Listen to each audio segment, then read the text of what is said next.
When Trump talks about poisoning the blood of America, and he's talking about migrants, when he refers to them as animals, and he's talking about migrants, when he's referring to them as not people, as invaders, let me tell you, people who hate folks like that, they're not going to stop and ask you if you have a U.S. citizenship or a U.S. passport. They're going to shoot first and then ask questions.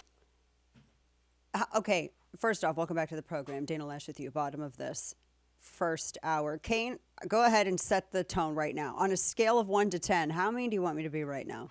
Mean? 9.5. Seems kind of tame. You think? Yeah, Steve, you get a vote. I know what your 9.5 is. You think that's tame? All right. I mean, some things just deserve, you know. Kane, Go 10, or sorry, Dana. Steve, scale of 1 to 10. Kane votes 9.5. See, Steve knows too. That He's is trying to avoid so. it. What did I do wrong with you boys? What did I do? What did I do? I mean, I tell you what, you gents, what did I do wrong? You gotta leave room for improvement. I mean, there's all the numbers above 10. It's just not, you know, on the scale is all I'm saying. 11. So you want a 2. Okay.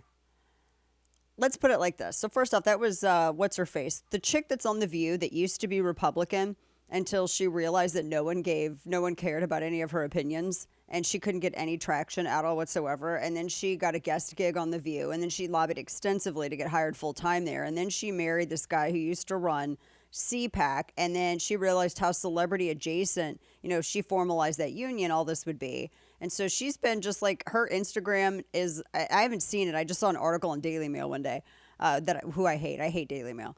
But it's all name dropping and trying to basically inflate the sense of self-importance or importance in general way more than it actually is. The only people that care, I think, about The View's opinions I just like making fun of them, are the people who give them on The View. I can't imagine any woman turning it on in the afternoon and being like, okay, I'm going to watch this. This is the show I'm going to have on now. I mean, I don't understand. Maybe like back in the days of yore, I could get the idea, but I don't understand the concept anymore. For her to go out and say, oh, well, they're just going to start shooting people. Based on what? I mean, when you say stuff and you're volunteering an opinion on a national stage, you know, you kind of need to make sure that it's A, educated, and B, it makes sense, and C, maybe give like a little bit of data to perhaps support your accusation. Because the only people that I keep seeing getting killed over and over again are young adults involved in gang and drug crime, and Christian kids by trans activists. Those are the people that I keep seeing, you know, the people that the left doesn't care about the most. That's who I keep seeing getting killed. So I don't know. I don't understand, you know, what her whole point with this. They're talking about the bloodbath remark. And the idea that because he said there's going to be an economic bloodbath, they're really stretching with this. There might be some people who buy into it. This is why I say, as much as you dislike the media, you don't hate them enough. I have hated the media proudly for almost 20 years now, professionally. I did it as a hobby, and do what you love, right?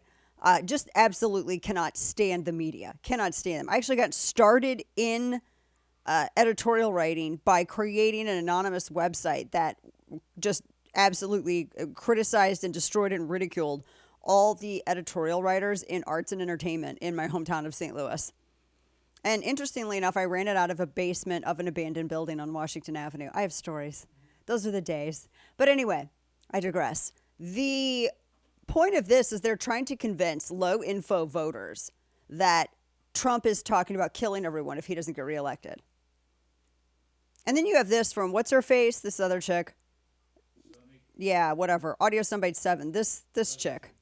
Good. No, sorry, 17. I saw a 7 and I just went with it. 17,000, please. One character says to another, you know, we took all the things that the Jews had. We took their homes, we took their jewelry, we took all of those things. And now the next step is to dehumanize them, to make sure that they to show people that they have no soul, that they are not human. And he is using that kind of World War II rhetoric that led to the deaths of the murders of 6 million people. And now he is otherizing brown people. He is otherizing black people. He is saying things like this: I don't think you're going to have another election if I don't win, or certainly not an election that's meaningful. What do you think saying that, well, if you don't vote for me, you ain't black? What if you want to talk about otherizing people? Because that's what Joe Biden said. Joe Biden said that. That was a comment that Joe Biden said. If you don't vote for me, you ain't black. That was a comment that he actually had made. So is that otherizing too? I would just think if you're going to have a conversation about what is or isn't otherizing, then that would be a big one. This is all because he had said there's going to be a bloodbath, and he was talking about the economics of it. I'm so tired of this stuff. I'm so tired of these people making up stuff and looking for axes to grind. But you know what? It's not just limited to the left. Sadly, it happens on the right.